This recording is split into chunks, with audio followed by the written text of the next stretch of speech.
नमस्कार दोस्तों, मैं सुनीता कथा मंथन में आप सबका स्वागत करती हूँ। कथा मंथन में आज मैं एक नया उपन्यास डालने जा रही हूँ जो आपने रिक्वेस्ट किया था। एंड माफ़ कीजिएगा कि मैं आपने पहले बोला था पर फिर मेरे दिमाग से उतर गया, क्योंकि दूसरा उपन्यास एक जीवन संध्या भी डाला, वो भी नहीं पूरा कर पा रही हूँ। और सारा आकाश भी चल रहा है। पर आज जब फिर से आपने बोला तो सॉरी। आज ही से मैं उसको शुरू करूँगी। पहले उसको ख़त्म कर दूँगी, इसके बाद ही दूसरा उपन्यास शुरू करूँगी। और तो आज का उपन्यास है, नाम से समझ ही गए होंगे, शुभदा। शरद चंद्र जी का है। तो आज शुभदा उपन्यास का पहला भाग मैं डाल रही हूँ। और एक रिक्वेस्ट है दोस्तों, मेरे दूसरे चैनल को आप सब्सक्राइब कीजिए, इंडियन यूट्यूबर सुनीता के किस्से कहानियाँ, जिसका लिंक मैं आपको आई बटन में दे दूँगी। आप वहाँ से जा सकते हैं और उसका लेटेस्ट वीडियो नीचे आपके उसका लिंक डिस्क्रिप्शन बॉक्स में रहेगा। आप वहाँ जाकर उसे देख सकते हैं और सब्सक्राइब भी कर सकते हैं। तो चलिए शुरू करते हैं। शुभदा। कृष्ण प्रिया देवी गले तक पानी में खड़ी होकर गंगा जी में स्नान कर रही थी। आंख और नाक बंद करके उन्होंने 3 बार जल में डुबकियां लगाई। पीतल के घड़े में जल भरते भरते बोली, नसीब जब फूटता है तब इसी तरह फूटता है। घाट पर 3-4 स्त्रियां और भी स्नान कर रही थीं। सब आश्चर्यचकित होकर उनके मुंह की ओर देखती रह गईं। अपनी विवाद प्रियता के लिए कृष्ण प्रिया पूरे गांव में प्रसिद्ध थी। साहस करके उनसे कोई बात पूछना या उनकी किसी बात का उत्तर देना कोई सरल काम नहीं था। हाँ, एक बात और थी, उस समय वहां जो भी स्त्रियां नहा रही थी वे सभी आयु में उनसे छोटी थीं और उनसे विवाद करना उचित नहीं समझती थीं। बिंदो, यही मैं कह रही हूं कि मनुष्य के भाग्य जब फूटते हैं तब इसी तरह फूटते हैं। यह बात जिस भाग्यवती को सुनाकर कही गई थी उसका नाम था विंध्यवासिनी, लेकिन घर तथा पास पड़ोस के लोगों में यह बिंदो के ही नाम से प्रसिद्ध थी। धनी परिवार में बिंदो ने जन्म लिया था। धनवान घर की ही बहू बनकर आई। आजकल वे आई हुई थी। बिंदो ने ताड़ लिया कि यह बात मेरे ही संबंध में कही गई है, इसलिए साहस करके उसने कहा, क्यों बुआ जी? यही हारण मुखर्जी की बात याद आ गई, मानो भगवान उन लोगों के पैर खींचकर उन्हें डुबा रहे हैं। विंध्यवासिनी ने जान लिया कि हारान मुखर्जी की दुरावस्था की बात हो रही है। इससे वह दुखी भी हुई। लगभग 1 मास हुआ हारान के 5-6 वर्ष के एक लड़के की मृत्यु हो गई थी। उस घटना को याद कर उसने कहा, जब भगवान ने ही छीन लिया तब उसमें किसका वश था? इसके सिवा जन्म और मृत्यु में किसका घर बचा है? पहले तो विंध्यवासिनी की बात कृष्ण प्रिया ठीक ठीक समझ नहीं पाई। कुछ देर बाद वे बोली, आहा, महीना भर हुआ उनका बच्चा भी मर गया, लेकिन उसके विषय में नहीं कह रही हूँ बिंदु। जिंदगी और मौत तो भगवान के हाथ की बात है। मैं तो दूसरी ही बात कह रही हूँ बिटिया, शायद तुमने कुछ सुना नहीं। विंध्यवासिनी कुछ नहीं बोली, वह केवल उनके मुंह की ओर देखती रह गई। फिर कृष्ण प्रिया बोली, हरान मुखर्जी का हाल शायद तुमने नहीं सुना। उनका और क्या समाचार है? विंध्यवासिनी ने पूछा। वही तो बता रही थी बिटिया कि भगवान जब मारते हैं इसी प्रकार मारते हैं, लेकिन उस भाग्यहीन के लिए तो मन दुखी नहीं होता, लेकिन जो कुछ दुख होता है वह सोने की प्रतिमा जैसी उसकी बहू की याद आने पर होता है। पहले के ही तरह बिंदु उनका मुंह देखती रह गई। उसकी समझ में कोई विशेष बात नहीं आई, लेकिन कृष्ण प्रिया के मुंह से जो इतनी बातें निकली थी वे निरर्थक नहीं प्रमाणित हुई। जिस आशय से उन्होंने मूल बातों को छिपाकर डालियों और पत्तियों को हिलाया था वह सिद्ध हो गया। घाट पर उपस्थित होने के कारण जिस किसी ने भी इस बात को सुना उसी के विस्मय और कौतूहल की सीमा न रही। सभी के दिल में यह बात आने लगी कि हारान मुखर्जी के विषय की ऐसी कौन सी बात हो सकती है जिसका मुझे पता नहीं है और गांव के दूसरे लोगों को मालूम है। कुछ देर तक सोच विचार करने के बाद बिंदु ने कहा, बुआ जी, कौन सी ऐसी बात है? क्या मैं भी सुन सकती हूँ? सुन क्यों नहीं सकती हो, लेकिन बात कोई सुखदायक तो है नहीं। इसी से उसे दोहराने का मन नहीं होता। जिस समय वह याद आती है हृदय में तीर सा चुभने लगता है। हाय, भगवान ने इस तरह की लड़की के भाग्य में इतना दुख लिख रखा है। किस बात का कष्ट? अरे पूछती हो किस बात का कष्ट? कितनी तरह के कष्ट उसे मिल रहे हैं, कितनी तरह की मुसीबतें तो वह सहन कर रही है, यह मैं तुम लोगों को क्या समझाऊं? तब भी कुछ तो सुनो बुआ जी। नहीं, इस समय तो जाने दो इन बातों को, छिपा तो कुछ नहीं रह सकेगा। बात सब लोगों को मालूम हो जाएगी, बहुतों को तो मालूम भी हो चुकी है, तुम लोगों के कानों में भी पड़े बिना नहीं रह सकेगी। यह दूसरी बात है कि पहले पड़े या बाद को। अरे बतला क्यों नहीं देती हो? नहीं, मैं ना बताऊंगी। सोचती हूँ कि दूसरे की बात में पड़ना ठीक नहीं।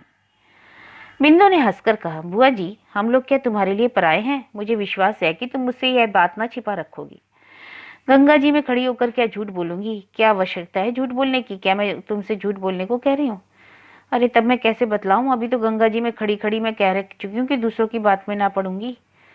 कलह से अत्यधिक प्रेम रखने वाली कृष्ण प्रिया जब चली गई, तब घाट पर जितनी स्त्रियां उपस्थित थी वे सभी एक दूसरे की तरफ देखने लगी। बात किसी की समझ में न आई। उन सबके आश्चर्यचकित होने का एक कारण और भी था।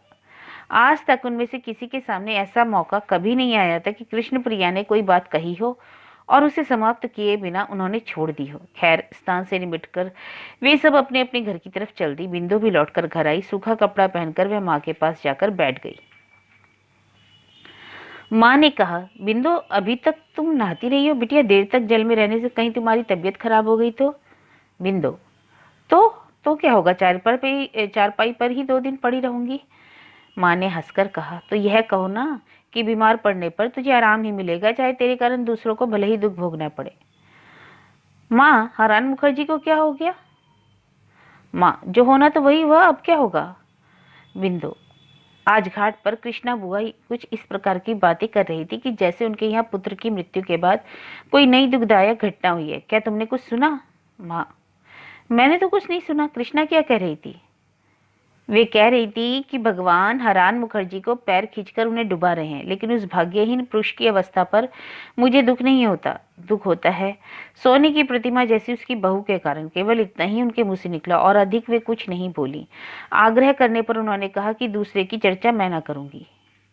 माँ, इतने दिनों के बाद देवी जी के हृदय में धर्म का ज्ञान कहाँ से पैदा हुआ? माँ, क्या सचमुच तुम्हें कुछ नहीं मालूम? नहीं, कुछ भी नहीं।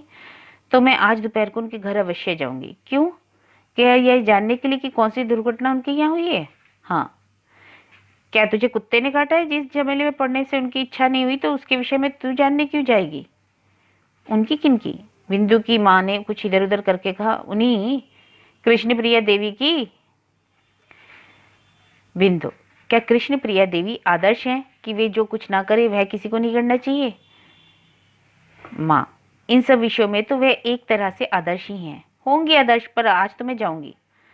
दूसरों के मामलों में ना पड़ोगी तो क्या कोई हानि होगी? अच्छा माँ, यदि एक आदमी डूब रहा है तो यह सोचकर कि दूसरे के मामले में कौन पड़े, उसे बचाने के लिए प्रयत्न न करना चाहिए। लेकिन तू बचाने के ख्याल से नहीं जा रही बिंदु। कौन डूब रहा है यह बात जब मालूम हो जाएगी तब मैं क्यों नहीं जाऊंगी?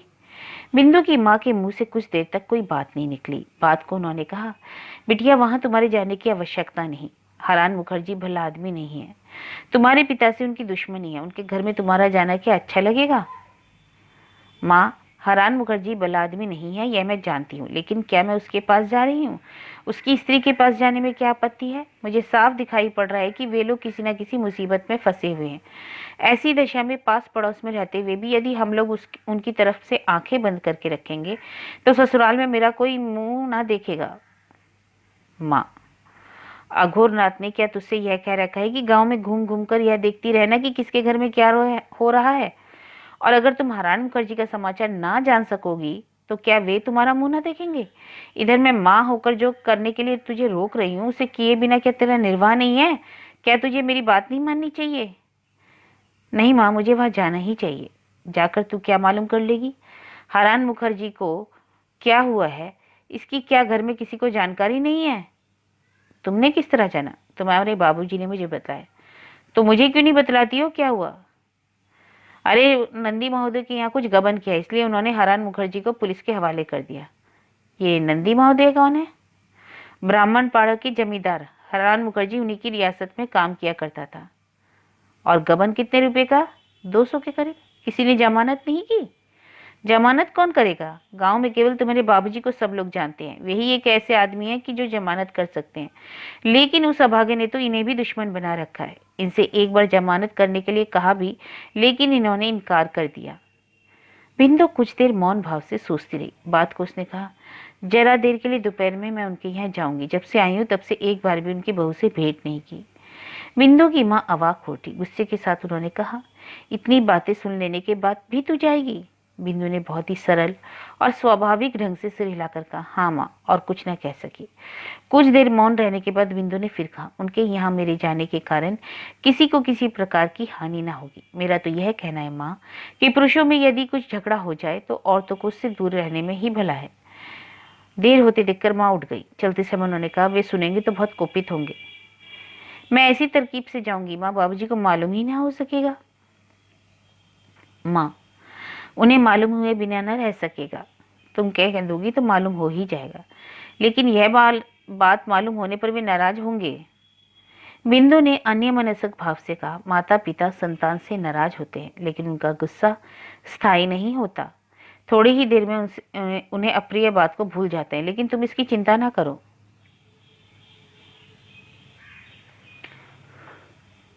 हलूतपुर नाम का एक गांव है। यह जिस जिले के अंदर है उसका जिक्र करके किसी के दिल को दुखाना अच्छा नहीं है। यह कोई ऐसी जगह तो है नहीं जहां किसी को जाने की आवश्यकता पड़ेगी। यहाँ देखने सुनने योग्य कोई चीज नहीं है। तो भी अगर किसी के दिल में इसका पूरा पता जानने के लिए प्रबल आग्रह हो तो नीचे लिखे विवरण पर के आधार पर बहुत कुछ मालूम कर सकते हैं। सुनने में आया है कि इस गांव में पहले कई बहुत समृद्ध परिवार थे। गांव के आसपास जो निशान हैं उनके कारण यह बात सच भी मालूम पड़ती है। एक तो यह गांव गंगा जी की कगार पर बसा हुआ है। दूसरे यहाँ शिव जी के 2-4 बहुत प्राचीन मंदिर हैं। ये मंदिर टूटे फूटे हैं और बस्ती से बिल्कुल बाहर। बेत के वन तथा मलई की झाड़ियों में प्राय अपना आधा भाग छिपाए हुए देखने में ऐसे जान पड़ते हैं मानो वे मौन व्रतधारी योगी हैं और वन में बैठे तपस्या कर रहे हैं। वहां 2-1 तालाब भी हैं जिनके घाट बंधे हुए हैं, लेकिन अब वे वैसी हालत में नहीं है कि उनमें सदा निर्मल जल भरा रहे। लगातार मिट्टी गिरते गिरते तालाब भर गए हैं। इससे प्राय वर्षा के अंत होते ही सूखकर मैदान के रूप में बदल जाते हैं और उनमें पशु चढ़ने लगते हैं। ऊपर के वर्णन से यह साफ जाहिर होता है कि इस गांव की दशा सदा ऐसी नहीं रही, लेकिन आज यहाँ केवल ब्राह्मणों और कायस्थों के 10-20 घर हैं और उन्हीं के आश्रय में शूद्रों के भी 50-60 झोपड़े हैं। गांव के चारों ओर सिर्फ झाड़ियां और जंगल है। बीच बीच में 2-1 पगडंडियां भी दिखाई पड़ती हैं। श्रीयुत हारान चंद्र मुखर्जी का घर भी इसी गांव में है। यह घर पुराना है, ईंट का बना हुआ है। 2 कमरे ऊपर के हिस्से में और 4-5 कमरे नीचे हैं। घर के चारों तरफ बांस की कोठरियां हैं। 2-4 केले के पेड़ लगे हुए हैं, 2 बेल के पेड़ हैं, 2 आम के और 1 कैथा का पेड़ है। यही मुखर्जी का निवास स्थान है, यही उनकी जायदाद है। हलूतपुर से आधा कोस की दूरी पर ब्राह्मणपाड़ा नाम का गांव है। वहां के जमींदार नंदी महोदय के दरबार में हरण चंद्र नौकर थे। 20 रुपया माहवार तनख्वाह पाते थे, लेकिन उनके घर का खर्च आसानी से नहीं चल पाता था। सदा ही हाथ तंग रहता था, सदा ही किसी न किसी वस्तु की जरूरत बनी रहती थी। यहाँ मैं एक बात बता दूं, क्योंकि इससे पहले कहानी में भी मैंने बार बार एक शब्द का उपयोग किया है, पाड़ा। पाड़ा मीन्स मोहल्ला होता है। हरान चंद्र के घर में खाने वाली भी कई प्राणी थे। उनकी स्त्री थी, 2 पुत्र, 2 कन्याएं, 1 विधवा बहन। इस प्रकार उनका एक काफी बड़ा परिवार था। लेकिन पहले जब वे महीने के अंत में 20 रुपए ले जाकर स्त्री के हाथ पर रख देते, तब आजकल की तरह किसी को यह जानने का मौका न मिलता कि उनके परिवार का खर्च मुश्किल से चलता है। रोज ही किसी न किसी चीज की कमी बनी रहती है। उनकी स्त्री और बड़ी बहन मिलकर गृहस्थी का कामकाज बड़े हिसाब से चलाती जाती थी। लेकिन अब हारान बाबू ऐसा नहीं करते। इससे उनकी गृहस्थी में दरिद्रता का आसन भी प्राय अटल रहा करता है। आज चावल नहीं है, कल दाल, परसों लकड़ी का अभाव है के कारण चूल्हा नहीं जल सका। इस तरह आज यह नहीं वह नहीं सुनते सुनते मुखर्जी महाराज की तबीयत उब गई और उन्होंने अनुचित उपाय का सहारा लेकर आर्थिक संकट से मुक्ति प्राप्त करने का निश्चय किया। तहसील वसूल का काम हारान चंद्र के हाथ में था। इससे सरकारी रुपयों में थोड़ा थोड़ा निकालकर वे अपने काम में लगाने लगे। जमींदार के वे विश्वास पात्र व्यक्ति थे। इससे पहले कुछ दिनों तक उन पर कोई शंका न कर सका, लेकिन सदा ही तो किसी की आंख में धूल नहीं झोंकी जा सकती। धीरे धीरे उनके प्रति अविश्वास का भाव उत्पन्न होने लगा। आखिर में वह भाव इतना प्रबल हो उठा कि नंदी महोदय उन पर निर्भर न रह सके। उनके कागज पत्र मंगवाकर उन्होंने सारा हिसाब मिलाया। हिसाब में शरणार्थी और गबन के भी काफी तथ्य मिल गए। इस बीच में हारण बाबू बहुत सा रुपया खा चुके थे। जमींदार श्री भगवान नंदी बड़े ही दयालु और कर्मनिष्ठ व्यक्ति थे। वे किसी के साथ यथासंभव कठोर व्यवहार नहीं करते थे। हारान चंद्र को बुलाकर उन्होंने पूछा, तुमने कितने रुपए खा डाले हैं? मुझे नहीं मालूम। तुम्हें मालूम ही नहीं? हिसाब किताब देखने से मालूम पड़ता है कि 3000 से अधिक रुपए खा गए हो। क्या किया उन सब रुपयों का? खर्च में आ गए। खर्च तो कर डाले तुमने, लेकिन चोरी क्यों की? 20 रुपए से निर्वाह नहीं होता था, इसलिए चोरी के सिवा कोई उपाय ही क्या था। लेकिन इन्हीं 20 रुपयों में आज तक तुम्हारा निर्वाह होता आया था, अब कैसे नहीं होता? कोई ऐसा कारण तो मेरी समझ में नहीं है। इसके सिवा यदि तुम्हें आर्थिक दुख होता था तो मुझसे कहना चाहिए था, चोरी तुमने क्यों की? कहने पर क्या आप मुझे अधिक रुपए दे देते? मुमकिन था, मुमकिन था कि मैं तुम्हारी तनख्वाह कुछ बढ़ा देता, लेकिन अब तो कुछ सवाल ही नहीं रहा। तुमने जितने रुपए चुराए हैं उनका आधा भी अगर तुम दे सको तो मैं तुम्हें मुक्त कर सकता हूँ।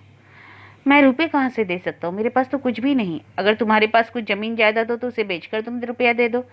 जो एक झोपड़ी है रहने के लिए, उसे ही बेचकर जो कुछ मिले वसूल कर लीजिए। उस दशा में तुम्हारी स्त्री बच्चे रहेंगे कहाँ? पेड़ के नीचे। भगवान बाबू बहुत देर तक हरण चंद्र के मुंह की तरफ देखते रहे। बाद को उन्होंने कहा, तुम्हारी आंखें लाल क्यों हैं? मुझे नहीं मालूम क्यों।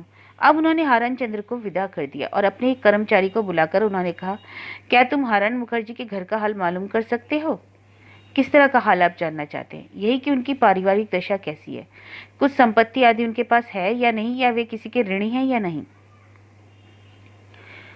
उस कर्मचारी को हारण बाबू का बहुत सा हाल मालूम था। इससे उसने कहा, जहां तक मैं जानता हूँ मुखर्जी महाराज की दशा अच्छी नहीं है, संपत्ति भी शायद उनके पास कुछ नहीं है, लेकिन उन पर किसी का कुछ ऋण वगैरह है या नहीं, यह बात तो मैं नहीं बतला सकता। अच्छी तरह खबर लगाकर मुझसे बतलाना।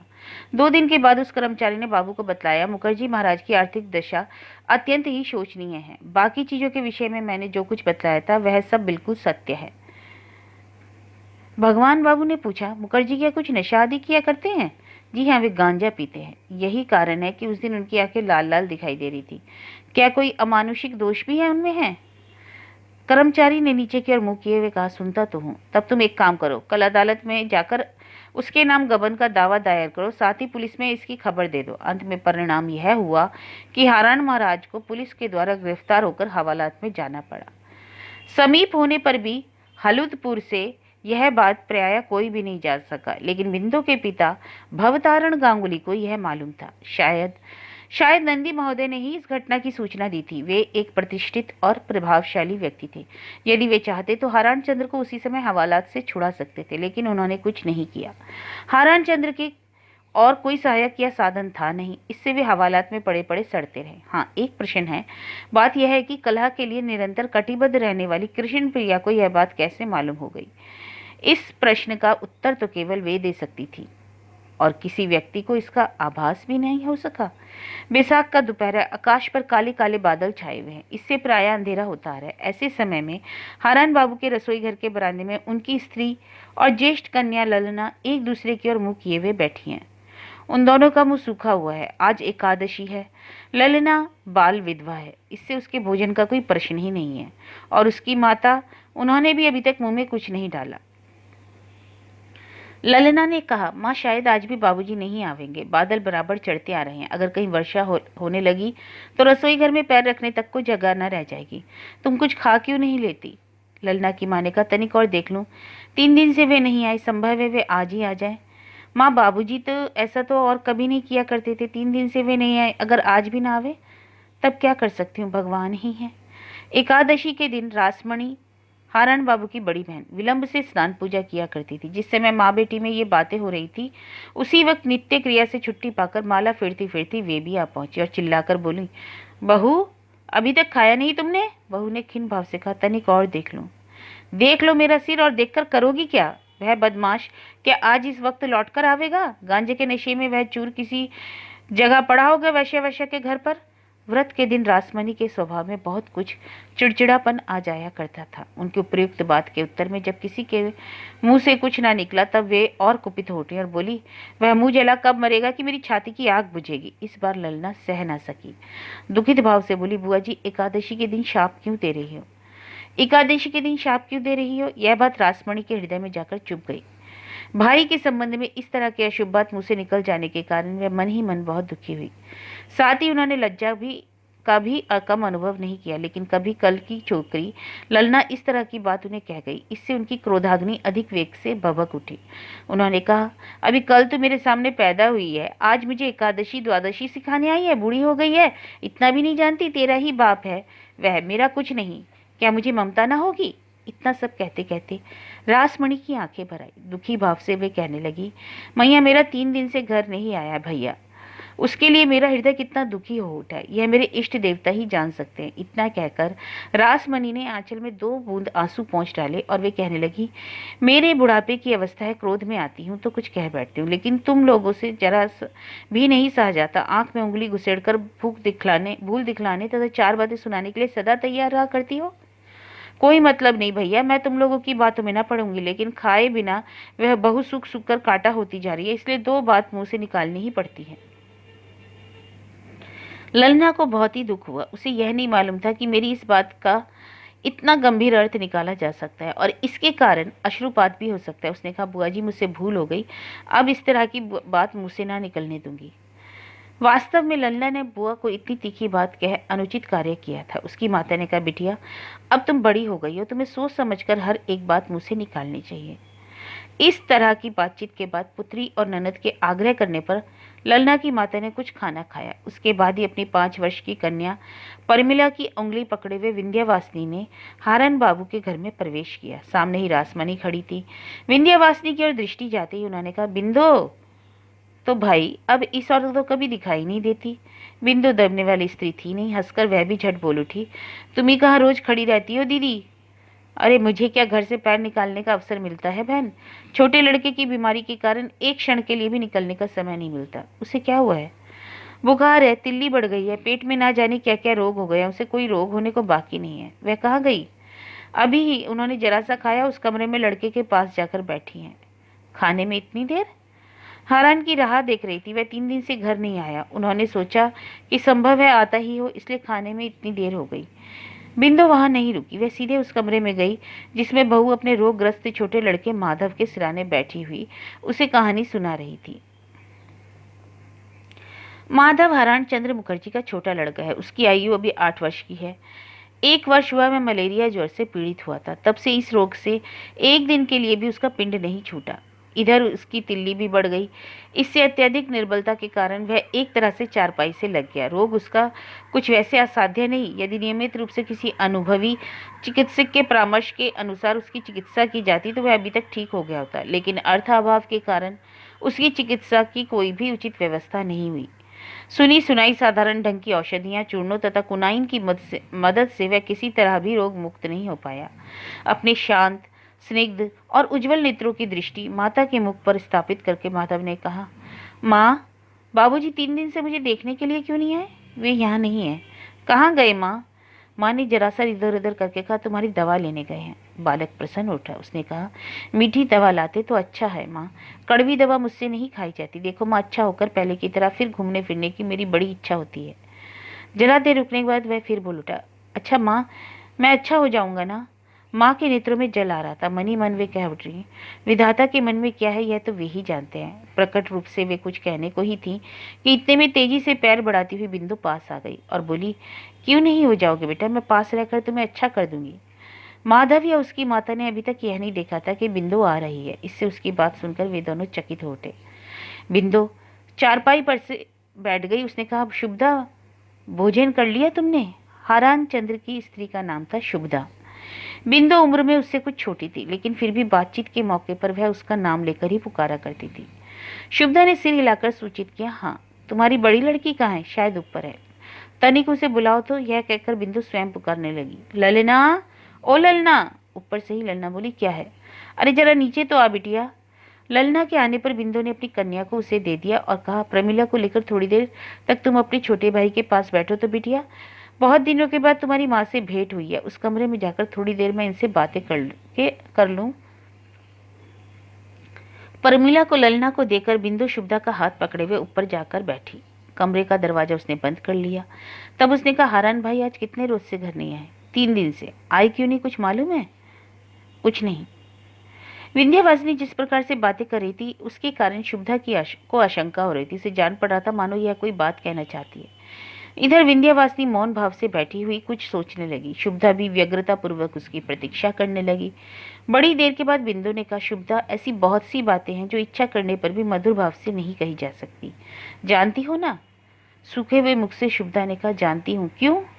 इधर 3-4 दिन से हारान भैया घर नहीं आए। मान लो कि उसके संबंध में अगर कोई ऐसी बात बतलानी पड़े जो कि अशुभ हो। शुभदा की सारी देह में बिजली दौड़ गई। शायद वे अब जिंदा नहीं है। अरे पगली कहीं की, भला जिंदा क्यों नहीं है? वे जिंदा है और सब तरह से भले चंगे हैं। सब तरह से ठीक है। यह सुनने पर भी शुभदा कुछ ना कह सकी। बहुत देर के बाद मुरझाए हुए मुख से उसने धीरे धीरे पूछा, तब क्या हुआ? यही बतलाने आई हूँ, किंतु तू अब इस तरह व्याकुल हो उठेगी तो मैं कैसे बतला सकूंगी? शुभदा ने एक लंबी सांस भरी। उसने कहा, अच्छी बात है, मैं घबराऊंगी नहीं, पर क्या हुआ बतलाओ तो। रुपए खा गए, इसलिए नंदी महोदय ने हवालात भिजा दिया। हवालात? शुभदा का चेहरा फक हो गया। उसने पूछा, अब क्या होगा? होगा क्या? उन्हें छुड़ा कर ले आना होगा। क्या यह संभव है? संभव क्यों नहीं? क्या हवालात जाते हुए कोई कैद हो जाता है? बड़ी देर चुप रहने के बाद शुभदा ने कहा, बिंदु, एक बार मैं तुम्हारे बाबूजी के पास जाऊंगी। बिंदु ने सिर हिलाया। वह जानती थी कि शुभदा को देखने पर पत्थर पिघल जाएगा, लेकिन भव तारण गांगुली ना पिघलेंगे। इसलिए अपनी असम्मति प्रकट करती हुई बोली कि उनके पास जाकर तुम क्या करोगी? मेरे कोई नहीं है, अगर वे दया करके कुछ उपाय कर दे तो। जिससे कोई नहीं होता उसकी रक्षा भगवान करते हैं। हारान भैया और मेरे बाबूजी में सदा से ही शत्रुता का भाव था। ऐसी अवस्था में उनके पास जाने से कोई लाभ है? तब क्या उपाय है? उपाय मैं कर दूंगी। अगर कुछ करना नहीं है तो क्या मैं बेकार यह दुखमय समाचार सुनाने आई हूँ? लेकिन मैं जो कुछ कहूंगी क्या वह कर सकोगी? जरूर, चाहे कितना कठिन काम हो। शुभदा ने दृढ़ स्वर में कहा, हाँ तो सुनो। वे 200-300 रुपए खा गए, इसलिए नंदू बाबू ने उन पर दावा किया है। 200-300 रुपए? शुभदा को भ्रम हुआ। उसने कहा, इतने रुपए क्या कोई एक साथ खा सकता है? इसके सिवा यदि वे रुपए चुरा भी लाते तो रखते कहाँ? नहीं बिंदु, इतने रुपए उन्होंने कभी नहीं चुराए। नहीं चुराए तो अच्छा ही है, लेकिन अब तो इस तरह सोच विचार करने से काम न बनेगा। इस समय केवल एक उपाय है कि इतने रुपए नंदी महोदय को देकर उनसे अनुनय विनय किया जाए तो संभव है कि मैं मामला उठा लें। लेकिन यह कैसे हो सकता है? इतने रुपए मिलेंगे कहाँ? रुपयों के लिए मैं एक उपाय बताती हूँ। बहू, यह लज्जा प्रदर्शित करने का समय नहीं है। मैं अपने हाथ के दोनों सोने के कड़े तुम्हें दे रही हूँ। इन्हें लेकर आज रात में तुम स्वयं भगवान बाबू के पास जाओ। उनसे मुलाकात होने पर जो उचित हो वह करना। शुभदा ने आश्चर्य करके कहा, मैं तुम्हारे हाथ के कड़े ले जाऊं? हाँ, मैं अपने कड़े तुम्हें दे रही हूँ, तुम इन्हें निसंकोच ले जाओ। इन दोनों कड़ों का दाम 300-400 रुपये होगा। उन्हें देकर तुम उनसे अनुनय विनय करना तो संभव है कि वे छोड़ दें। किंतु बिंदु? किंतु क्या? पहले तुम अपने स्वामी को बचाओ, तब फिर किंतु परंतु करना। यह क्या संकोच करने का समय है बहू? मेरे रुपए वापस करने की तुम्हें कोई चिंता न करनी चाहिए। तुम्हारा लड़का बड़ा होने पर ये रुपए अदा कर देगा। क्या आज ही जाऊं? हाँ आज ही। जाऊं किसके साथ? क्या कोई ऐसा विश्वास पात्र आदमी है? कोई नहीं। तो फिर अकेली जाओ। अकेली जाना और भी अच्छा है, क्योंकि जितने आदमी सुनेंगे उतनी तरह की बातें होंगी। अच्छी बात है, मैं आज ही जाऊंगी। हाँ, तुम आज ही जाना। सांझ हो जाने के बाद एक मैली सी धोती पहन लेना और मुंह ढक लेना, तब जाना। मैं कल फिर इसी समय आऊंगी। बिंदु शुभदा से विदा हुई। उसके चलते वक्त शुभदा की आंखों से आंसुओं की बूंदें टपकने लगी। बिंदु ने स्नेहपूर्वक उन्हें पहुंच दिया। बाद में वह बोली, भगवान की कृपा होगी तो सारा संकट कट जाएगा। अगर यह उपाय समुचित उपयोगी ना सिद्ध हुआ तो दूसरा उपाय बताऊंगी, तुम चिंता मत करो। आंचल की छोर से खोलकर बिंदु ने 5 रुपए शुभदा के हाथ पर रख दिए और कहा, बहू समझ लो, हम दोनों सगी बहनें हैं। मुझ से किसी तरह की लज्जा करने की आवश्यकता नहीं। ये रुपए तुम ले लो, लड़के के वास्ते कोई चीज खरीद देना। नीचे आकर अपनी कन्या प्रमिला का हाथ पकड़कर बिंदु ने कहा, देर बहुत हो गई, चलो बिटिया घर चले। अंत में विधवा ललना के ऊपर स्नेह रूप पूर्ण करुण दृष्टि डालकर वह घर की ओर चल दी।